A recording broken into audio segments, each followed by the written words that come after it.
Hey, everybody. It's your host, Marlon Gardenera. You're listening to the Divided States of America show. On this program, we normally take on the most divisive issues in our country. We know we are a divided nation. It really doesn't matter what you're talking about politics, culture. I could say apple, you could say orange. And somehow we've decided in our country to pick sides and argue about fruit.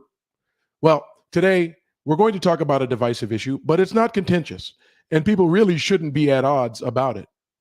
My guess is the reason we are so divided on this next issue is a lack of education, a lack of information, questions people have always had or concerns people have always had that have never been answered, so they don't participate.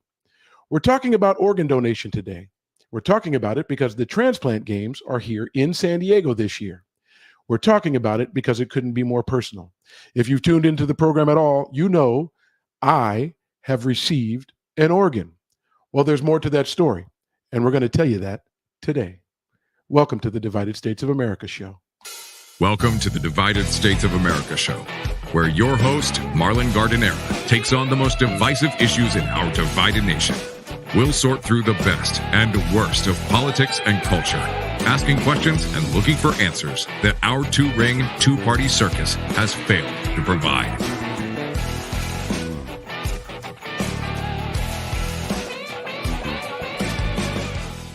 And here is your host, Marlon Gardenera.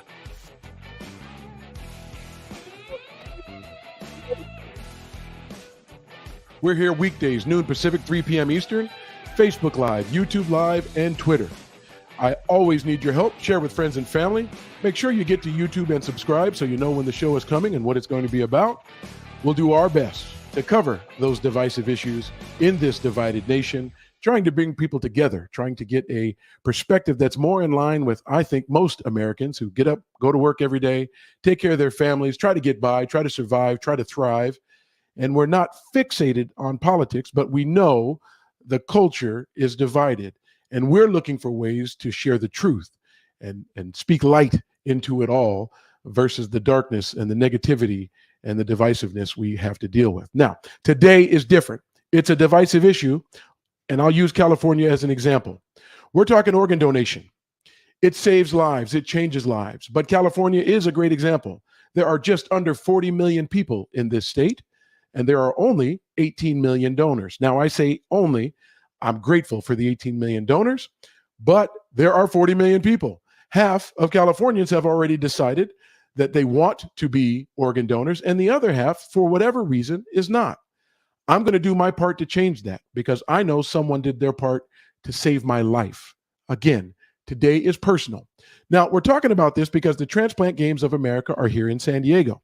What are they? Well, every 2 years, the Transplant Games of America gathers together thousands of transplant recipients, living donors, donor families, individuals on the waiting list, caregivers, transplant professionals, supporters, and spectators for the world's largest celebration of life. During this truly unique and inspiring week, 40 state teams and several international teams from Brazil, Australia, and India, made up of transplant recipients and living donors, compete in 20 athletic and recreational competitions. In addition to these medaling events, there are over 60 special events held throughout the games meant for all attendees to enjoy. These events not only serve as an opportunity for donor families and recipients, living donors, and professionals to engage with one another and share stories, but it celebrates donors who have gave the selfless gift of life. At the Transplant Games, recipients are given a chance to show the world that having a transplant is a second chance at a full, productive, inspiring life, as well as to display their donor families what their gift of life means to each one. Now, I could go on and on and on about that. My gift of life has meant a list of things to a lot of people, but I'm going to talk more about that as we go. Having said that, I believe the reason that half of America do not have themselves on registries to donate is because they're missing useful, valuable pieces of information.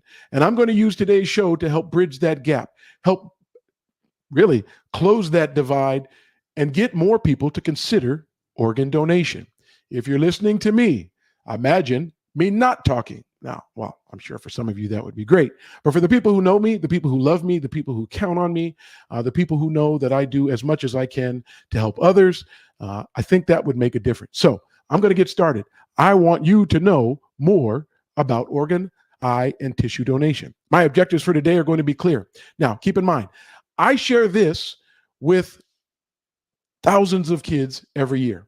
As a volunteer for Life Sharing here in San Diego, I go to high schools, I go to hospitals and talk to nurses, people in the ICU, I talk to doctors, I talk to paramedics, I talk to anybody who will listen, people that are involved in the process of preserving life and putting people in a situation where they can get an organ donation, and also putting people in the position where they have decided they want to be donors, and that gift is respected, and that whole process occurs. I do my best. I get to as many places as I can, and I do try to share what the gift of life has meant to me. Now, I'm going to do that here, but my goals are very clear. I want you to understand how organ and tissue donation saves lives. I want you to know the types of organs and tissues that can be donated. I'm going to give you some of the stats, some of the facts, and I'm going to dispel as many myths as I possibly can about that whole process. I want you to be empowered to make an informed decision. You all have the ability to sign up to be organ donors. And I really, really, really want you to share what you hear with friends and family. There are so many people that just don't know anything about it. And that, quite frankly, is what keeps this from happening for more people. Having said that, I volunteer for Life Sharing here in San Diego. Life Sharing is the link between deceased donors and people waiting for transplants. We are a federally designated OPO, or organ procurement organization. There are 58 throughout the country. There are several in California just based on our population. We're also, though, here in Life Sharing in San Diego, an FDA accredited tissue bank. Now, these are everywhere, all throughout the country. Our particular organization serves 2 counties. We serve 28 hospitals, 4 transplant centers, but one of our most important goals is to inspire people to become organ donors. That's something that I try to do. That's something that I want to do here today. Having said that, I always tell kids when I'm talking about this that this sounds corny, but it couldn't be more real. It couldn't be more serious. You have the power to donate life. I need you to know that. I need you to understand that you could make a difference in real lives. Now, in my state and in many states across the country, I'm talking about that pink dot on your driver's license. If you have it, you have no idea what you mean to me. You have no idea what you mean to the 20,000 plus people who received organs last year. We are grateful. We appreciate that you have that pink dot. But I know I'm speaking to a good number of people who do not. And really, my goal, my job, my purpose, one of the things that is most important to me on a regular basis is to get more people to take that on and become organ donors. Now, why? It's pretty simple. There are over 100,000 people in the United States waiting to receive an organ. Now, you don't get on the transplant list to just feel better. If you're on an organ transplant list, your life is clearly at risk. The reality is, with over 100,000 people needing that, 1 in 5 of them living here in California, we don't have enough donors. There just aren't enough donors. And you're probably thinking people die every day. How could that be possible? I'll talk a little bit more about that later. But I do want to give you a visual representation. And I figured I'd pick 2 places that at least one of which used to be near and dear to my heart, and the other which is the best, most beautiful baseball park in America. If you filled up Petco Park, and what used to be for us SDCCU or Qualcomm or Jack Murphy Stadium, where the Padres used to play, the Chargers used to be here. They've done great things for people in San Diego, so I can't complain. But if you filled up both stadiums, and imagine every seat in each stadium was someone waiting for an organ transplant. And for the most part, those people are waiting for one of 2 things to happen. They're waiting for someone like you who's already an organ donor, or someone like you who will be an organ donor soon, because they need a transplant. And of the 2 things they're waiting for, one is that gift. The second, for many, they won't make it. They're going to pass. They're going to die waiting for an organ they're not going to receive because there aren't enough donors. We have the ability to change that. The need is clear. Every 10 minutes, someone is added to the organ transplant waiting list. Now, that's the national list. Every 10 minutes. 8,000 deaths occur every year in the U.S. because people are waiting for organs they're not going to get. Again, there are just not enough organ donors. That's about 22 people a day who will die waiting. California, however, has the largest list, the longest waits, and the most deaths just by virtue of population. But I want to imagine that in your state. People literally waiting to survive. Now, 82% of the people who need organ transplants need a kidney transplant. 1 of 3 of the deceased donors are over the age of 50. And I tell you this for a couple of reasons. Most people think older people die, they do organ transplants. 2 of 3 organ donors are under the age of 50. Life happens, things happen. And when you learn more about the unique situation you have to be in order to be an actual organ donor, you'll get a better understanding of that reality. But what we don't want anyone to do is eliminate themselves, older or younger. And a lot of people do. But again, I want to dispel some of those myths as we move on. Now, here's the good news, and I can't say it enough. 1 organ donor can save 8 people's lives. I'll say it again because most people have no idea. 1 organ donor can save 8 lives. 1 tissue donor can help restore sight to 2 people. And this last one, I know you didn't know. Unless you're in the business, unless you share this information with other people, unless you've been in a classroom or a scenario where you truly understand how organ donation works, this one should blow your mind. 1 donor can help 75 people heal. That's right, 1 donor, 75 people. You can't imagine the impact that you can have on other people's lives with organ donation. Now, 2 types of donations. I'm here primarily to talk about deceased donation because the reality is at some point we're all going to meet the end. But I don't want you to forget about living donation. And at the Transplant Games this weekend in San Diego, there will be lots of talk about living donors because they'll be there. Now, there are things that you can give while you're still alive. One of them is a kidney. You have 2. You only need 1 to survive. 1 can be given while you're alive. That same kidney can go to 2 different places once you're deceased. But kidney donation is very common. It's normally a friend or family, someone you know. But there are other scenarios related to kidneys that I'll talk about in just a bit where people are linked together. People who want to donate, but they don't, their friend or family member isn't a match. There are still things that can be done. Now, part of the liver can be donated. I just spoke with in the last week a family in Utah where the wife is giving an organ to the husband. Love is one thing, but giving parts of your body is another. I can't even imagine the gift that one could give to another and how much more special it could be when you know that person because you're married to them or you live with them. But living donation normally occurs within friends and family, but it's possible. A portion of the lung can also be taken and donated while you're still alive. We all hear about bone marrow transplants. We think leukemia, we think bone cancers. Oftentimes we think of young people in need of bone marrow transplants. That's something you can do while you're alive. Now, this last one, it's interesting. We all drive by, hear about, know that there's a need for blood donations. And most of us take it for granted.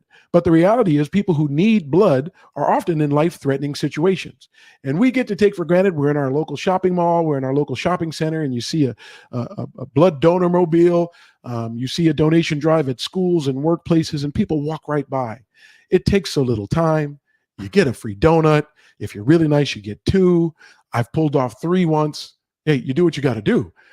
But it's a life-changing thing and something most people are in position to do.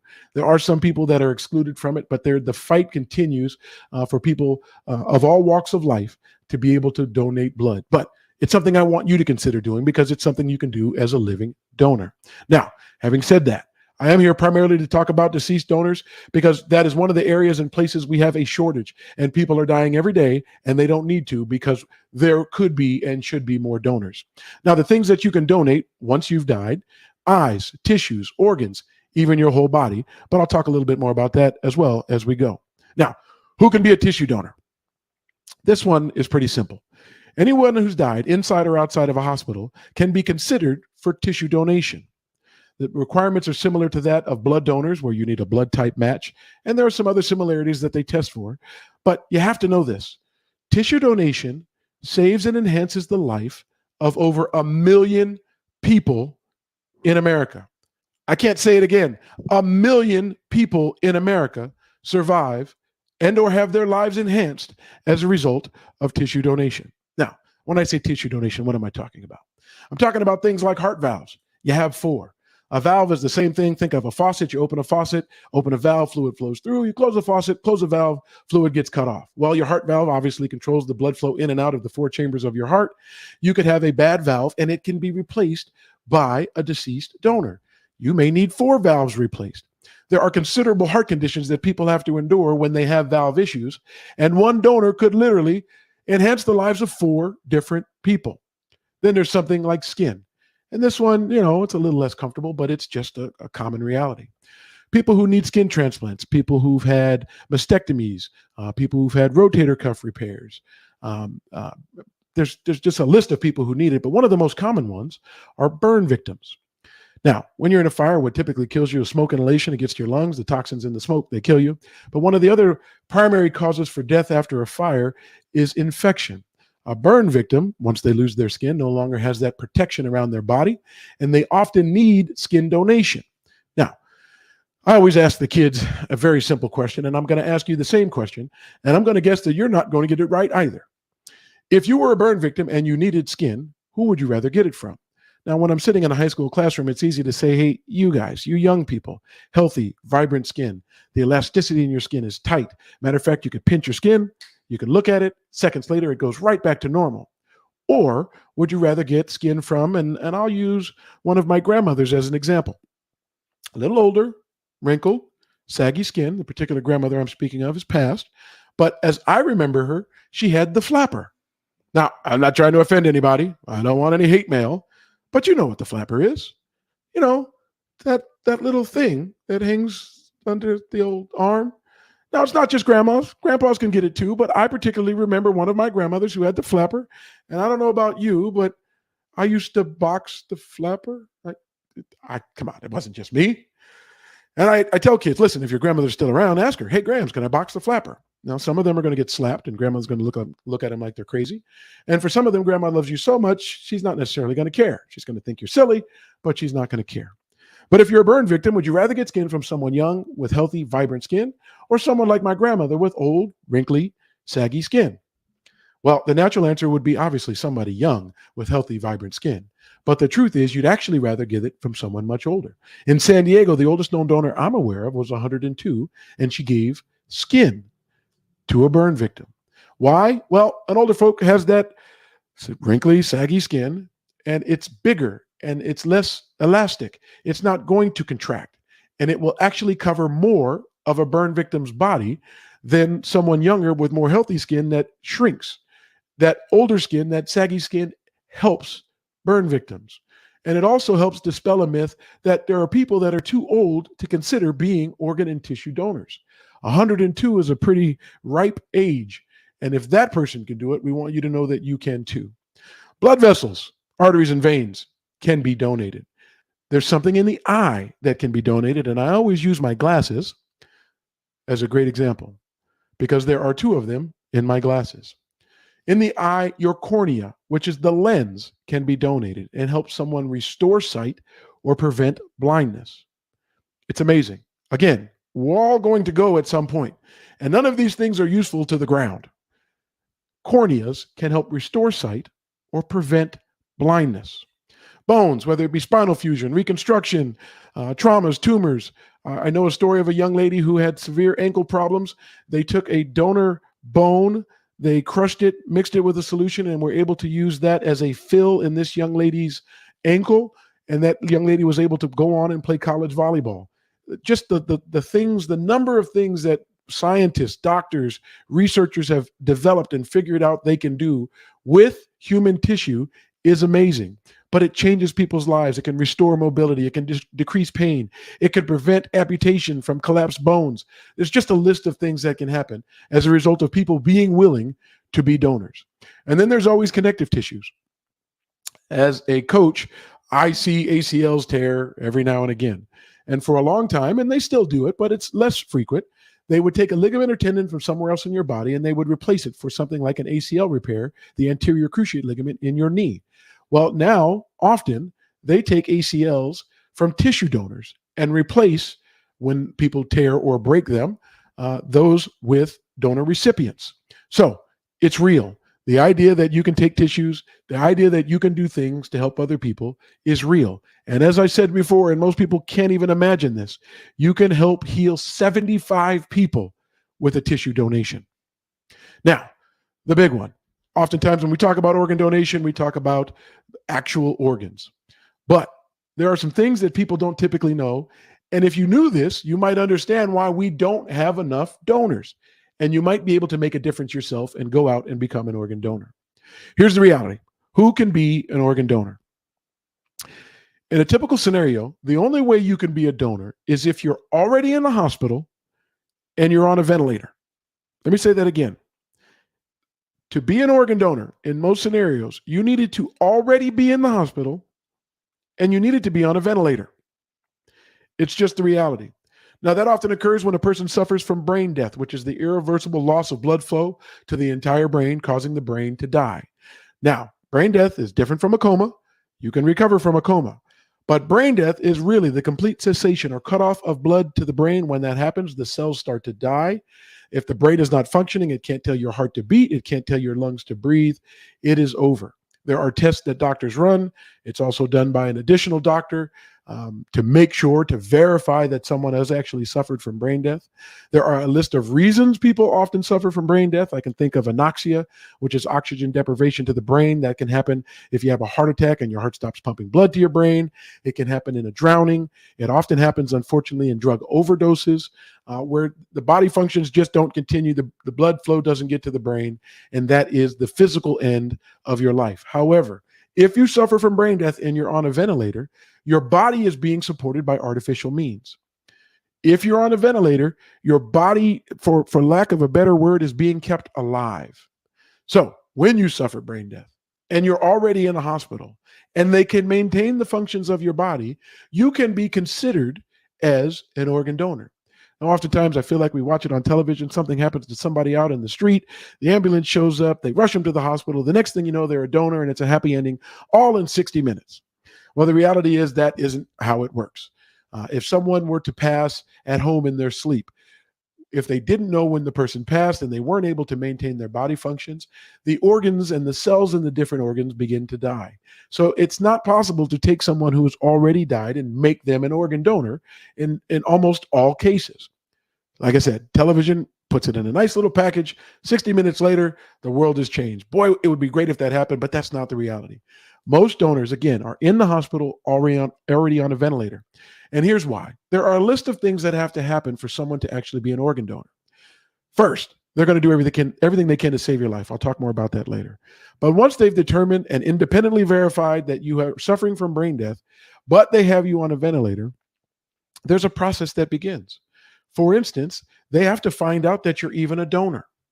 And I know one of the myths older people have is, hey, if something's wrong, they're going to let me go so they can use my parts. Well, that's not how it works. You have to be in this unique circumstance, which only happens to about 1% to 3% of the people when they pass. So 97 to 99% of people when they die, they aren't even eligible to be organ donors, which should answer that big question. People die every day. How could we not have enough organ donors? Because when you die, you have to be in that unique circumstance where you're in the hospital on a ventilator and they're able to go through this process of, one, finding out that you're an organ donor. If they don't know, or if you're not registered, now they have to be in touch with the family. And it's a very special group of people. I know in San Diego and life sharing, there are amazing people, and this again happens all across the country, that have to go to the family who's already grieving, who's already suffering from that loss, and they have to talk to them about organ donation because the person isn't registered, but many people still actually want to be donors. So that difficult discussion has to be had. If you're on life support, if you're on a ventilator, there's time. Your body is being maintained. Once they talk to the family, if the family approves of you actually being an organ donor, if you didn't tell them, and remember, the focus and goal of me getting over this divisive issue or helping bridge that gap is telling you, tell your friends and family, let them know what you want. Sign up to be a donor. DonateLife.net nationally, DonateLife.net/your state all across the country. I know in San Diego or in California, DonateLifeCalifornia.org. There's so many ways and so many places that right now you can go and register to be an organ donor. But tell your friends and family, because your family is already grieving your loss and they don't want to have that conversation in a hospital while you're on a ventilator about whether or not you wanted to be an organ donor. That's something they should know long before you get there. Tell them. But while you're on that ventilator, groups like Life Sharing, different groups around the country, talk to your family. They have to ask you that terrible question after they're gone. Do you think they wanted to be an organ donor? And again, fortunately, many, many people say yes, but take the guesswork out of it.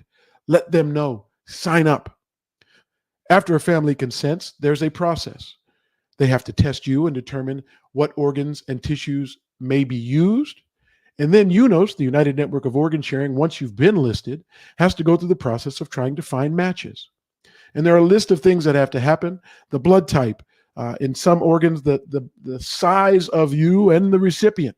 A heart and a 250-pound man is not going to fit into the woman, a woman that's 110 pounds. The chest cavity just isn't big enough. They'd have to do a lot of shoving and pushing to make that work, and the heart wouldn't contract as function. Likewise, the heart of someone much smaller wouldn't be enough and wouldn't produce enough pressure and work effectively in someone larger. Also, geographic proximity. And this is probably the most graphic thing I'll say, but I say it to the kids because it's just the reality. When you pass, the cells start to die. And the only thing I can equate it to, and again, this is horrible, but let's just be real.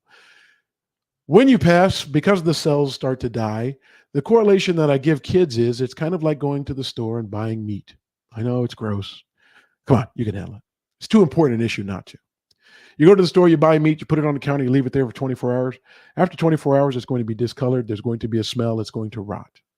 Well, the human body goes through the same process. So having been on a ventilator in a hospital, they're maintaining your body as they figure out if you want it to be a donor, if your body is in position to go through that process, if there are people, and there always are, where they find people and align the two. And again, UNOS, you've heard that name, United Network of Organ Sharing, where they do the computer matching and determine who is the next recipient of a given organ. Once all of that occurs, organ transplantation can happen. But it takes sometimes days for all of that to happen. So if you're suffering from brain death, which technically means you're dead, but they've been able to maintain your body, you're in position to be a donor. And because that only happens to 1 to 3% of people, that is the reason we don't have enough donors. Now, here are the organs that can be donated, and it still blows my mind. Lungs, cystic fibrosis, pulmonary hypertension, emphysema, pulmonary embolism. Lots of reasons people need lung transplants. I've got a couple very important friends. I've got a couple of friends who share this message as well. They know who they are. They know that I appreciate them. They know that I appreciate their stories. They know that I appreciate their donors because they wouldn't be here without them. But lung transplant recipients often talk about trying to breathe before they get that transplant. They say, imagine plugging your nose and breathing through a straw and how difficult that would be. And while I'm sitting here, I could probably do it, get enough oxygen in my body and be okay. But many of them say right before getting that transplant, imagine breathing through a coffee stirring straw. Literally plugging your nose and breathing through a coffee stirring straw. That would be difficult. As a matter of fact, most of you couldn't get enough oxygen in. You'd pass out. It'd be like a car without gas. They don't function. Your body without oxygen, oxygenating your different organs, it won't function either. You'll probably end up passed out in a clump on the ground.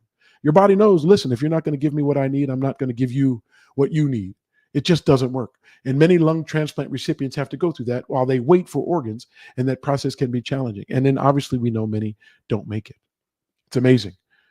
But it still blows my mind that one person can give their lungs to another and give the breath of life to another. Likewise, liver, largest organ in your body, over 500 functions. A third of the blood in your body is in your liver right now. Lots of reasons and things that cause people to need liver transplants: birth defects, bile duct issues, chronic liver conditions, cancers, hepatitis. You often hear the word cirrhosis. You automatically think sometimes when you hear the word cirrhosis, oh, the person's a drunk. That's not what cirrhosis means. Cirrhosis means fatty liver. Lots of reasons people can get a fatty liver. I have a friend, I'm going to say her name. This person is so important to me. It was one of the first people I heard give this message. That person has taken on a different meaning to me. That person, you won't see her not smiling. You won't see her not sharing. She's just important. Her name is Donna. She had an allergic reaction to an over-the-counter medication, and within minutes or hours, her life was threatened and she needed a liver transplant. She describes talking about, I think her daughter was 14 at the time, and her family having to come to the hospital and essentially come to say goodbye because it wasn't likely she was going to survive. Fortunately, Donna's still here. She made it. She got that liver transplant. It's amazing that she's still here. It's amazing that that person's still here, changing the world. I'll tell you a little bit more about liver transplants later. The pancreas, most commonly associated with diabetes. Diabetes is The inability to process and control the sugars in your body. And I often tell kids this, and it's just the reality. If you put too much sugar, particularly processed sugar, in your mouth, it has the potential to change the shape of your body. Literally, too much sugar in your mouth can change the shape of your body. Well, too much sugar in your bloodstream uncontrolled can lead to chaos. And I told you this story is personal, so I'm going to tell you a personal one. Friend of mine, he woke up 9 o'clock in the morning, slept 8 hours from the night before. Great night's sleep. When he woke up, he didn't feel good. Called his doc. Doc, I don't feel good. Doc said, listen, if you get any one of these symptoms, come to the hospital. He did what many of us do when most of us don't feel good. A lot of people just lay down and take a nap, hoping we'll feel better when we wake up.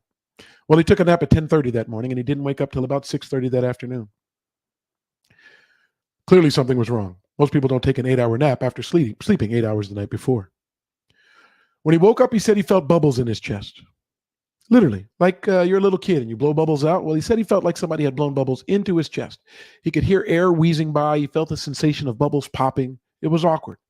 That lasted about 45 minutes before he said he felt so many bubbles in his chest he was having a hard time breathing. He had to sort of mouth or signal to his wife, 911. He was in a panic. He knew he was having trouble breathing. Ambulance picks him up. They rush him to the hospital. They get him there. They're talking to him. And randomly he says to a nurse, intubate. And the nurse kind of chuckles. Listen here, buddy. You've been watching too much television. That's not how this works. Well, the guy was no doctor, but clearly he knew what he was talking about, because shortly thereafter he passed out. And in fact, they had to intubate. Intubate meaning putting a line down his throat to preserve his airway and get oxygen to his lungs. Again, this guy wasn't a doctor, but he knew he needed it. He ended up needing it. And about 12 hours later, he was dead. That's right. He was gone. Heart stopped. No pulse. Now, the good news is a nurse, and I got to tell you, nurses are some of the most amazing people in the world. Thank a nurse. You never want to see them, but if you do, thank a nurse. Some of the most giving, caring, loving people in the world. I just, my fondness for that profession is beyond. And when you consider what nurses have had to go through over the last couple of years, superheroes. Really, they should all wear capes. Every nurse should wear a cape every day. Everyone should know. They don't need a big S like Superman. Put a big old N on there because they are superheroes. But this nurse noticed there was no more pulse, was able to do CPR and revive this person, bring him back, which is good. Now, the reality was this person was diabetic. Their blood sugar was out of control. And when you put too much sugar in your mouth, it has the potential to change the shape of your body. Well, sugar in your bloodstream has the potential to be chaotic. He probably, when he woke up the morning before, after sleeping the night before, had a virus or a bacteria or a bug, something small. But like sugar in your mouth, sugar in your bloodstream has the potential to feed bacteria and viruses. Sugar serves as food and feeds it and makes them grow rapidly. So when he woke up from that long nap, he felt those bubbles. That was pneumonia. That pneumonia turned to sepsis, that infection that in most cases kills. He became septic. When you become septic, they often have friends and family come say goodbye. They often don't know what the cause of it is, and many times they're not able to keep it from progressing and getting to each and every organ and shutting them down, which is exactly what happened to this man. Each and every organ shut down, and his heart was the last one. Again, they were able to revive this guy. He's still here. That was me, January 3rd, 2013. My fondness for nurses is real. My appreciation for doctors is real. But I tell you that whole story because it comes from the pancreas and diabetes. And in many cases, people become diabetic because of their own choices. And I didn't do it by choice. Something happened. It created that scenario. For the people who are pre-diabetic, for the people who think that it'll never happen to them, consider your choices. You don't want to be in that situation. But in this particular situation, I was immunosuppressed with diabetes, and the sugar fed the bacteria or virus, and it turned to pneumonia, and it became septic, and I coded. But I'm still here. It's your pancreas. Organ donation. There are people who need pancreatic transplants. They need it for pancreatic cancer. They need it from the effects of diabetes. There's lots of reasons people need it, but they need it. So the idea of needing more organ donors to save them is important. Moving on to the heart, cardiomyopathy, myocarditis, different heart diseases. It's amazing to me you still can take a heart from one person to another. Again, a heart is one of those things where a size match is important, blood type is important, the geographic proximity. A heart only lasts, once it's procured from a deceased donor, for 2 to 5 hours. They're working on technology to make that time frame longer. They're working on ways to be able to take organs further away, without that time limitation, to save more people's lives, but it's still there. We need more donors. We need more people to sign up so those in need of a heart can get them. Kidneys, most commonly needed. 82 to 85% of the transplants that happen each year happen as a result of kidneys. Again, many of them are living donors, friends and family who can give. I have a very close friend and his wife, amazing, amazing people. They're those givers. They're the people who just do for others. The guy that I work with, his wife needed a transplant. She had a friend who was willing to donate, but they weren't a match. But the friend still donated into a chain or a pool where you have someone willing to donate on your behalf. You're not a match, but you can donate to somebody who is. And if on the other end of that, they too have a friend or family member, or even an anonymous donor that's willing to put into that pool, even though they're not a match, you connect people from all around the country. And that's what happened to this amazing person. Cinco de Mayo, 2021, she received her kidney. Her kidney's name is Kenny. Some transplant recipients name their organs. Kenny celebrated his first birthday this past May. I was there. It was awesome. But as a living donor, you can give one kidney. You have two. As a deceased donor, each of your kidneys can go to two different people. It's amazing.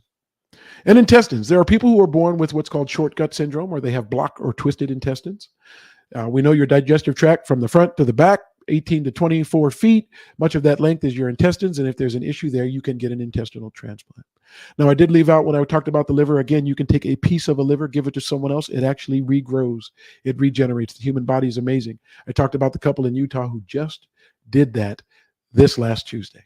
Blows my mind, all the amazing things that can happen through the organ donation process. Now, little quick fact checking.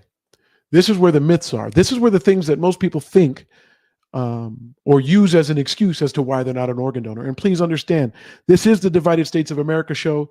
You're listening, you're watching. I appreciate you. I'm actually going to stop. I'm going to change from this important graphic that you see on the screen to one that's even more important when you consider what I'm talking about today. We need people to become organ donors. It's why I'm having this conversation. It's that divide I'm talking about where nearly half of the country currently are not organ donors.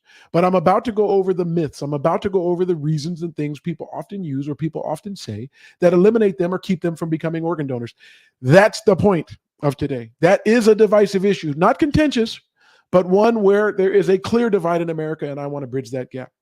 Not every day has to be about the ugliness of politics and culture. Sometimes the divide is about human life.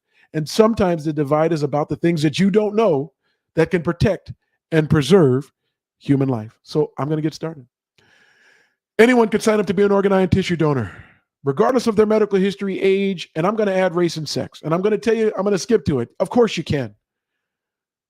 Many people, because of their medical history, eliminate themselves. I've had cancer. I've had high blood pressure. I've had high cholesterol. I have this. I have that. There's no way I could be a donor. Wrong. Let them find out. Don't eliminate yourself. You could have kidney cancer, but your corneas don't know the difference. Literally. You can have a heart condition, but your skin doesn't know. There are ways that you may be able to help save 8 lives. There are ways you might be able to restore sight to 2 people. There are ways you could help 75 people heal when you've eliminated yourself because you thought, I'm not in any shape for that. Please understand. Be an organ donor. They will determine that if you are in the circumstance where you can end up being a donor. Same with age. I already told you the oldest known donor I'm aware of in San Diego was 102. I'm sure there are stories around the country of older people saving lives. Now, I add race and gender, and I normally do it with the kids, but sadly enough, we can kind of get back to one of the topics we always talk about on the Divided States of America, or topics we certainly will cover, race. Can a person of one race donate to someone of another? Absolutely. The human body is smarter than man. The human body ignores the concept of race. If a black man needs a heart from a white woman, it can happen, and vice versa. Race and gender are not limitations in organ donation because we're just part of the human race. If you need a reason to break this divide, we are part of the human race. And don't get me wrong, if there are people out there and just think of an old crusty guy who won't take a heart from a black woman, so be it. But there are black women willing to do that and save your life. Your body is interchangeable. If you opened up the chest cavity and you looked at the organs, you couldn't tell what race or gender the person was. Certainly there are differences in the reproductive organs. Pull back the skin, you wouldn't even know it. Age and race aren't a factor. Anybody who isn't willing to donate out of fear of giving it to someone that they don't like or agree with, sad. You're just humans. Likewise, my dream is that one of the cures for racism is people in the others category saving lives and people growing to appreciate that we are truly all the same and a part of the human race. So, of course, it doesn't matter. Your medical history, your age, your race, or your gender, they will determine if you can be an organ donor. Next on, most major religions do not permit organ, eye, and tissue donation. False. I always use the big three. I use Islam, Shia, Shiite, and the different sects of Islam. They believe in organ donation. Jews, Orthodox, Reform, Conservative, they believe in organ donation. Christians, and there are too many denominations to cover. I'll try to get some of them. Baptist, Catholic, Presbyterian, Lutheran, Methodist, Evangelical, Episcopalian, Seventh-day Adventist, Mormon, they all believe organ donation is one of the greatest, most generous gifts of life you could give. All major religions support organ donation. Don't understand? Have questions about your spirituality, your religion? Go ask. It's important enough for you to find out. All major religions support it. Next up, when you're admitted to the hospital, the number one job is to save your life. Now, this is something for a lot of older folks who have no information about this. Again, those who think when you're in the hospital, something goes wrong, they're going to let you die. Somebody is in the next room, they're younger, they haven't lived quite as long a life as you, they're going to let you die. That's not how it works. Doctors, nurses, techs, administrators, everybody in a hospital's goal is to save your life. They don't even know if you're an organ donor, and they don't care. And remember, you learned something that most people don't know. You have to have brain death and be on a ventilator anyway. So if you think you're in the hospital, something's wrong, they're going to let your brain die and put you on a ventilator just so that you can become a donor, and they don't even know if you're a donor. That's not how it works. One of the biggest myths we want to dispel, particularly for older people, is your age is not going to lead to them letting you go. Everything is done to save your life every time you end up in the hospital. Those people care. They do their job. Next one, a donor family has to pay for organ, eye, and tissue donation. False. Silly. You're giving the gift of life. You're a hero. You're an amazing, amazing person willing to change the lives of other people. You don't pay anything. An open casket funeral is still possible with organ, eye, and tissue donation. And I say this because people do sometimes want to preserve the ability to have an open casket funeral. And they wonder what happens if you do organ donation. Well, the reality is you're not going to be able to tell. Obviously, the eyelids are closed. You can't see that the cornea has been donated. Your chest cavity is closed. Your body is made to be very presentable in the most respectful, honorable, dignified way. You won't know that the person is an organ donor from looking at them, but you will know that they're a donor, because every family who loses someone and that person becomes an organ donor is going to tell everybody. They want everybody to know that their loved one is a hero. They want everybody to know their loved one has changed and saved lives. So that open casket funeral is possible, and don't worry. People are going to know how heroic that person is as a result of organ, eye, and tissue donation. Sometimes there's a question about celebrity and wealthy people. Do they receive priority on the waiting list? I can tell you no. I'll use the liver as an example. There's a scoring system. It's called the multiple end stage liver disease, the MELD score. 6 is a perfect liver. 40 is you probably got minutes, hours. You don't have days. UNOS, United Network of Organ Sharing, puts people on the list, and many of the factors have to be met. But how long are you going to live? How severe is your condition? The list changes daily based on the points. If someone is on the list with a 32 and they think they're next up on the list, and someone comes to the hospital with a 33, the 33 is going to get priority. It doesn't matter who you are. It doesn't matter how much money you have. It doesn't matter the role you play or the importance you think you have in the world. This is a medical thing that is done to save lives. And the people most in need are the ones who get the organs first. Unfortunately, the wait for an organ can be significant. That's just because we have a lack of donors. You can change that. Celebrity and wealthy people do not receive priority on the waiting list. Now, ways you can help. Tell your friends and family about your wishes. Make sure they know what it is you want if something were to happen to you. Indicate on your driver's license that you want to be a donor. The easiest place to sign up is the DMV. It's one of the few places they ask you. Unless you go to the military, it's not as if everywhere you go, people are going to say, hey, would you like to be an organ, eye, and tissue donor? When you go to the DMV, they're going to ask. As a matter of fact, in California, if you fill out the application and you don't answer the question, they're going to give you the application back and they're going to tell you, I need an answer. Yes, no. You want to donate something? Answer the question. Hopefully you know more today and you're willing to become a donor because you have more information. Sign up. If you're in California, donate lifecalifornia.org. If you're around the country, donate life.net/your state. And you'll find out about the organizations where you live, where you can sign up to be an organ donor. Don't rule yourself out. We've described medical history, age, race, gender. There are many things that keep you from being a donor. And even if you are, things like your whole body. If you've ever been to those exhibits where they're showing actual human bodies, those people have been willing to donate their body to science, education, research. Research is done on a regular basis to help come up with treatments for people who need organ donations before they end up needing them, who need transplants before they end up needing them, and to cure a list of other diseases. So there are always ways you can help, but don't rule yourself out. And obviously, if you're making healthy life choices, that helps prevent the things that lead you to organ transplants. But I said this is personal. It's incredibly personal. And I always ask the same question. And when I think of bridging this divide, I think of bridging it to save my life. I think of bridging it to save your life. And I always tell people who think, I'm not getting involved in organ donation. I'm not going to be a donor. Can you imagine? And I don't believe in karma, but can you imagine saying that, but then eventually needing an organ yourself? Can you imagine saying, that's not for me. They don't want what I have. I'm not going to do that. And literally, it's checking a box. It's one of the easiest things you could ever do to make a huge impact on the world. You check a box to become an organ donor. But again, imagine saying, no, it's not for me. And then you end up needing an organ, or someone close to you ends up needing an organ. So, question remains, am I a donor or am I a recipient? Most people scream out one or the other, but I am both. In December of 2007, my doctor came to me and said I had a rare disease. That rare disease is called amyloidosis. The amyloid is a protein that when distributed throughout your body can be destructive. My doctor didn't know what it was, and he didn't even mean to test for it, but he found out that that's what I have. The first signs and symptoms of amyloidosis for me were my hands and feet. If you remember hanging on the monkey bars when you were a kid, you let go. And the reason most of you let go is it starts to hurt. Well, my hands and feet feel like that 24 hours a day, 7 days a week. The pain never goes away. Don't get me wrong. I've got disabled parking. There are trade-offs in life. That's not the worst one.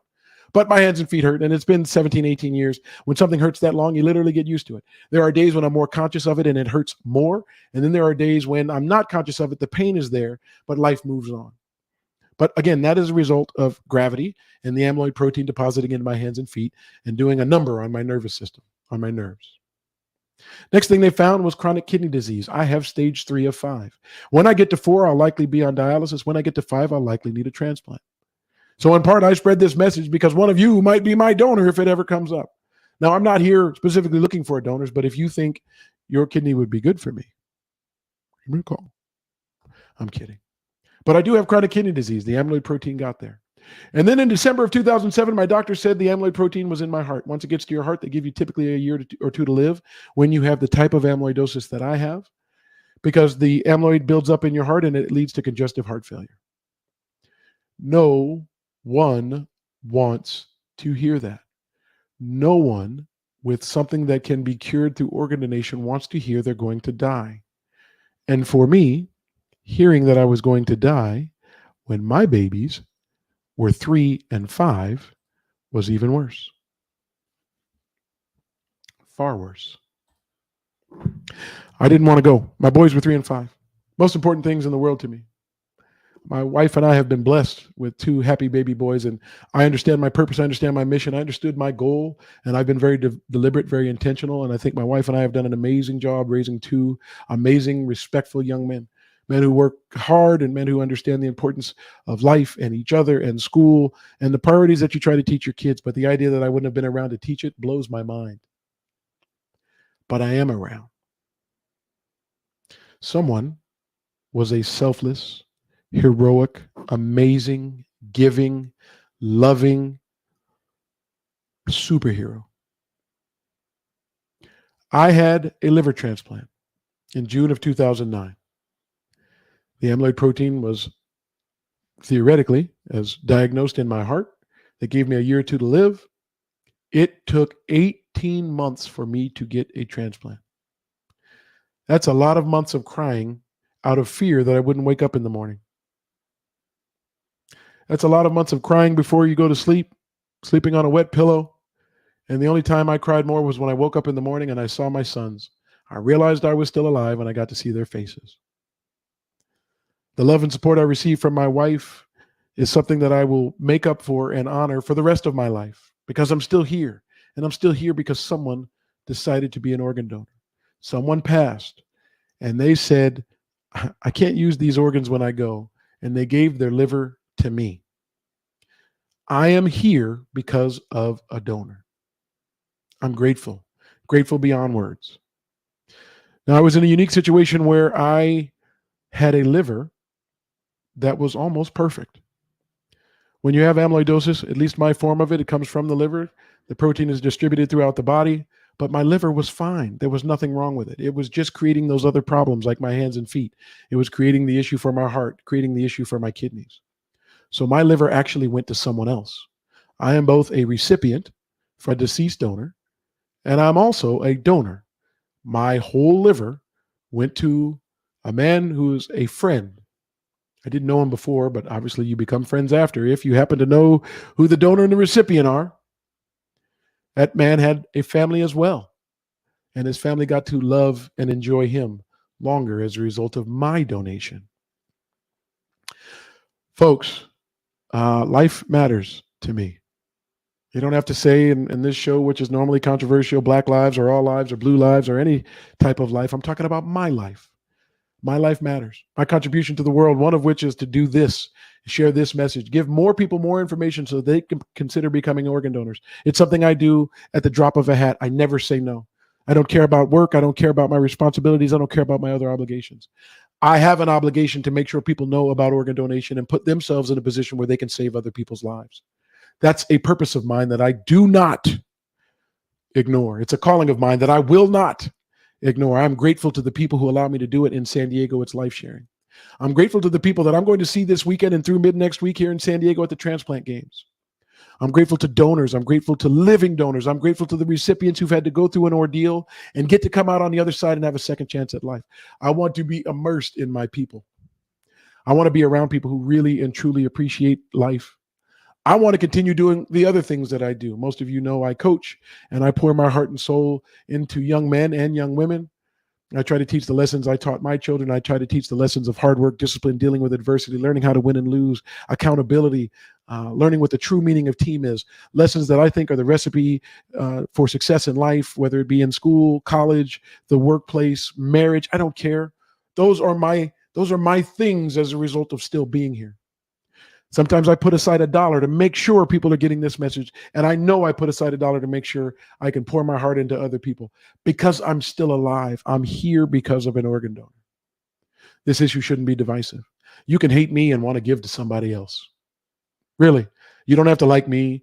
You won't even know who the donor is in most situations unless you're a living donor, but you literally have the power to change lives. As an organ donor, 8 lives. As a tissue donor, you could restore sight to 2 people, prevent blindness. You could help heal 75 people. This isn't a divisive issue, yet half of the country currently is not signed up to do it. So if you're on the waiting list, it's divisive to you. It's why I've dedicated this day, the beginning of the Transplant Games in San Diego, and this day, another opportunity for me to share this critical message to all of you. It's another opportunity as we tackle divisive issues in our divided nation to say organ donation shouldn't be divisive. You don't need the organs when you go.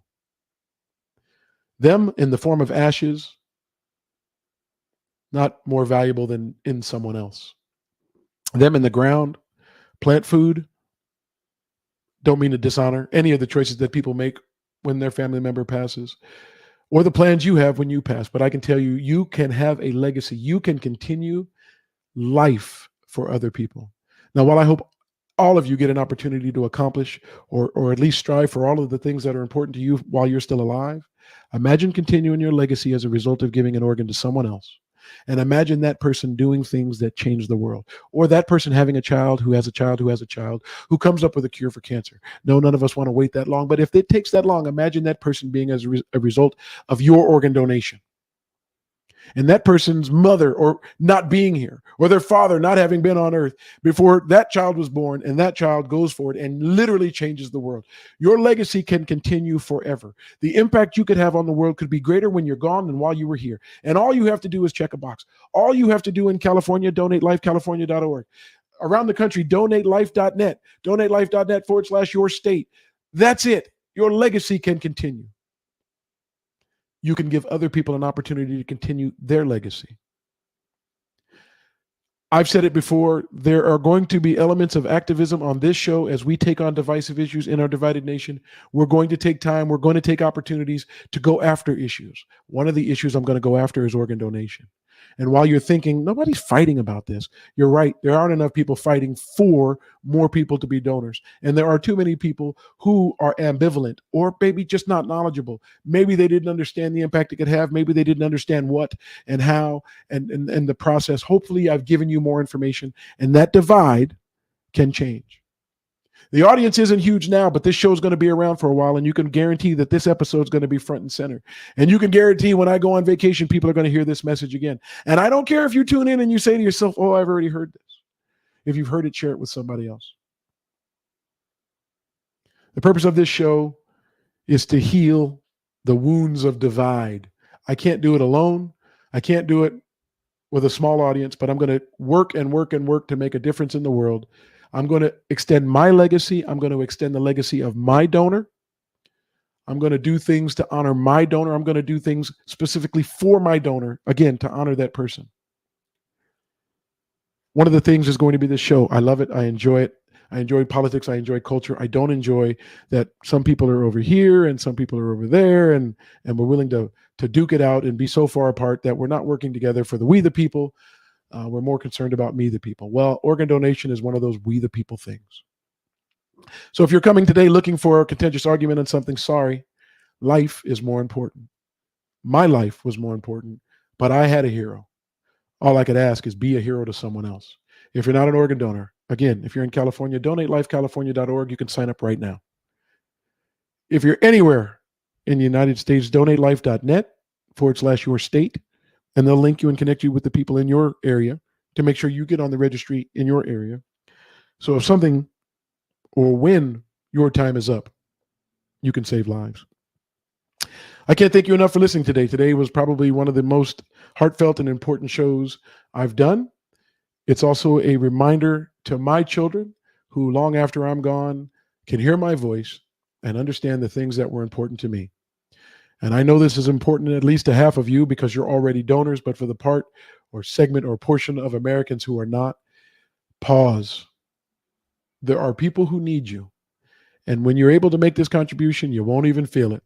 You won't be here, but your legacy will continue. And you'll give an opportunity to someone to get, or some people, 8, as a matter of fact, is the potential for organs. 2, people restoring sight and preventing blindness. 75 people healing. You'll be in position to change their legacy as well. Folks, this has been one of the best shows I've had an opportunity to do because it's one of the most important messages I'm ever going to be able to give you. If you're not already an organ donor, please, please, please consider becoming one. That's it for today. I appreciate you tuning in to the Divided States of America show. We are here weekdays, noon Pacific, 3 p.m. Eastern, YouTube Live, Facebook Live, and Twitter. Share this message. Not because you support me or the show, but you support heroes, living donors, recipients, their families. You support the world that changes as a result of organ donation. Share this message. It's bigger than politics. It's bigger than culture. Again, I thank you for tuning in to the show today. I'll be back Monday to talk politics and culture. And every now and again, when we have something that we know can make a difference for more people, we'll pause and we'll do that too. You are listening to the Divided States of America show. I'm your host, Marlon Gardenera. Become an organ donor. Thanks, everybody. Thanks for watching the Divided States of America show. If you enjoyed this episode, please consider subscribing to the channel and share this video with your family and friends.